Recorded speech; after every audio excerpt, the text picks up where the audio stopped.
ஒரு துறவி ஆசிரமம் அமைத்து சீடர்களுக்கு உபதேசம் செய்து வந்தார்.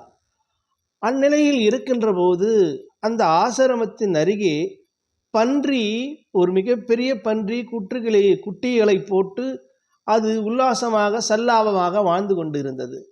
இதன் தொல்லை பொறுக்க முடியாமல் இந்த ஆசிரமம் மூடப்பட்டிருந்தது. இதை விரட்டியடிக்க சீடர்கள் நினைத்தார்கள், துரத்தி அடிக்க எத்தமித்தார்கள். அப்போது குரு சொல்லுகிறார், நம்மை போலவே அதுவும் ஒரு பிறவி எடுத்தது, அதன் போக்கில் அது விட்டுவிடுங்கள், அது வாழ விட்டுவிடுங்கள், நம் வாழ்க்கையை நாம் பாருங்கள் என்றார். அனுதினமும் இவர் குளத்தில் குளிக்க போகின்ற போது பன்றிகள் எல்லாம் கூட்டமாக செல்லும்.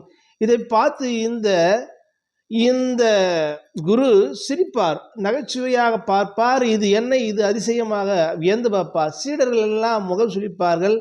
இது நாற்றம் அடிக்கிறது, இந்த நாற்றத்தில் எல்லாம் இப்படி இருக்கிறதே என்றார். இந்த குருவே சொன்னார், அதற்கு அது வாழ்க்கை உல்லாசம். அது இடத்திலிருந்து நாம் அது இடத்திலிருந்து நாம் இருந்தால் நம்ம என்ன சொல்லுவோம் என்றால், மனிதர்கள் மோசமானவர், கேவலமானவர்கள், நாம் எவ்வளவு தேவை என்று சொல்லும் என்றார். நம்மிடத்தில் அதை பார்த்தால் தவறாக தெரியும், அதிலிருந்து அது பார்த்தால் அது தவறாக தெரியும். ஆகையால் நாம் இருவரும் அதை ஒப்பிட வேண்டாம் என்று. சில காலம் போனது. வயது முதிர்ந்தார் அந்த துறவி ஒரு நாள் கனவில் இறைவன் தோன்றினார். அப்பா, உன்னை சில நாட்களில் உயிர் போகப் போகிறது. அடுத்த பிறவி பக்கத்தில் இருக்கக்கூடிய ஒரு பன்றியின் வயிற்றில் கருவில் நீ பன்றியாக போய் இருப்பாய் என்றார். அதிர்ந்து போன துறவி எழுந்தார். சுவாமி, இது என்ன? இது நான் என்ன பாவம் செய்தேன்? எனக்கு ஏன் இந்த தண்டனை என்று கேட்டார். அதற்கு இறைவன் சொன்னார், அப்பா, நீ உடனடியாக அந்த பிறந்தவுடன் நீ முக்தி அடைந்தால் அடுத்த பிறவி வராது. ஆனால் அந்த பன்றிக்குட்டையோடைய நீ லயந்து போனால் இருந்தால் உனக்கு கண்டிப்பாக அடுத்த பிறவி ஒன்று வரும் என்று சொன்னார்.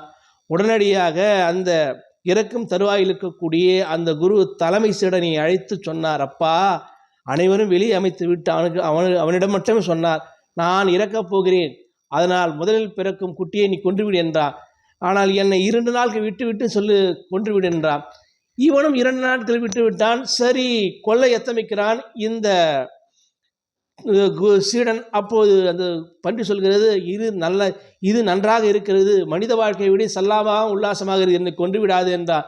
நீ வேணுமானால் என்னுடன் வந்து பிறவியிட என்றார். இவன் தப்பித்தால் போதும் என்று அங்கிருந்து ஓடிவிட்டான் சீடன். நாம் ஒரு பழக்கத்திற்கு ஆட்படுவிட்டால் அந்த பழக்கத்தில் லயந்து போனால் மீண்டும் திரும்புவதே இல்லை. இந்த கதையின் கூற்றாக சொல்லி முடிக்கிறேன். நன்றி, வணக்கம்.